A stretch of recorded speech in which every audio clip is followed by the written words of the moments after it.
दलितों की हालत क्या हो गई भगवान, कितना बदल गया इंसान। अगर खनन से रोका तो पीटा, मुंह पर कर दिया पेशाब। बेटे के सामने माँ के बाल पकड़कर घसीटा, अब जीना नहीं चाहता बेटा। हमारे देश में क्या दलित होना एक अभिशाप हो गया है? क्या अपर कास्ट के खून का रंग अलग होता है?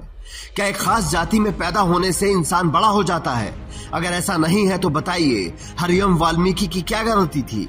आईपीएस पूरन कुमार ने क्या गुनाह किया था? बताइए, सीजीआई ने कौन सा फैसला गलत दे दिया था? और बताइए कि कटनी के इस दलित बेटे ने ऐसा क्या अपराध कर दिया था जो उसे जीवन भर का ट्रॉमा दे दिया? आप जानते हैं, इंसान के लिए सबसे ज्यादा कीमती उसका स्वाभिमान होता है। एक बार इज्जत गई तो दोबारा वापस नहीं आती। पैसा, पावर सब आ सकता है, लेकिन खोया हुआ स्वाभिमान आपको जीने नहीं देता। मध्य प्रदेश के कटनी में एक दलित का स्वाभिमान छीना गया है। उसे अवैध खनन से रोकने की ऐसी सजा दी गई है जो जिंदगी भर वो शायद नहीं भुला पाएगा। ग्राम पंचायत मटवारा का सरपंच राममनोज पांडे है, जो कि अवैध खनन करता है। तो मैंने मना किया तो मेरे को मतलब पकड़ के मारे भी हैं, गाली गलौज किए, चमार बोले कि कौन होता है हमको रोकने वाला। और उसके लड़के के द्वारा मेरे ऊपर मुँह दिया गया। जब मेरी माँ ने बीच बचा के तो उसको भी बाल पकड़ के घसीटा गया, उसको भी मारा गया। और इसके बाद में मैंने फिर जान बचा के भागा वहाँ से। तो जब वहाँ से भाग के आया तो कटनी अस्पताल आया तो वहाँ मेरे को भर्ती किया गया। तो 3 दिन मैं भर्ती रहा। मेरे इतनी ज़्यादा चोट है कि खरोंच है, सर में चोट है। मेरा सर भी दर्द करता है, पूरा शरीर दर्द करता है।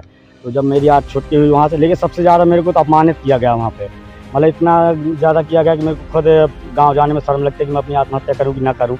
लेकिन मेरे बच्चे हैं छोटे छोटे, उनके लिए तो जीना पड़ेगा मेरे को। सोचिए, गलत काम करने पर भी रोक टोक कितनी बुरी लगी। अपराधियों को रास ही नहीं आया कि एक गरीब दलित उनको कैसे टोक सकता है। हैरानी की बात तो यह है कि अपराधियों की ही एफआईआर पहले लिखी गई।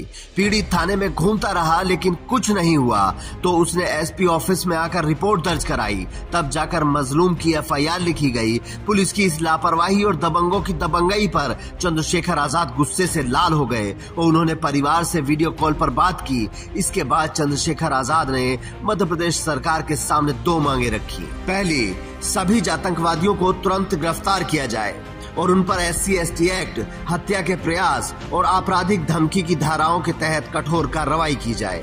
दूसरी, पीड़ित परिवार को सरकारी सुरक्षा, उपचार सुविधा और न्यायिक प्रक्रिया में सहयोग दिया जाए।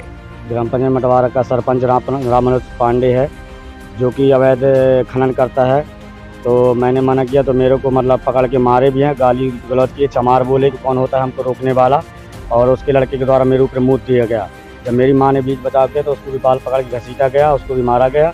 और इसके बाद में मैंने फिर जान बचा के भागा वहाँ से। तो जब वहाँ से भाग के आया तो कटनी अस्पताल आया तो वहाँ मेरे को भर्ती किया गया। तो 3 दिन मैं भर्ती रहा।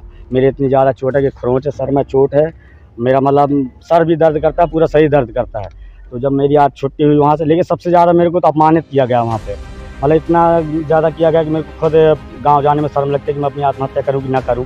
लेकिन मेरे बच्चे हैं छोटे छोटे, उनके लिए तो जीना पड़ेगा मेरे को। चंद्रशेखर आजाद ने कहा कि ये घटना दिखाती है कि आज भी हमारे समाज में आतंकवाद का जहर कमजोर वर्गों की जिंदगी को असुरक्षित बना रहा है।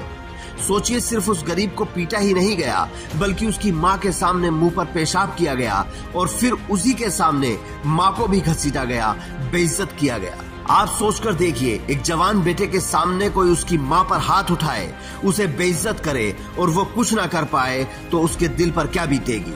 उसके बाद जिस संविधान की शपथ लेकर पुलिस ने उसकी सुरक्षा की जिम्मेदारी ली है, वो भी ना सुने तो कैसा लगेगा।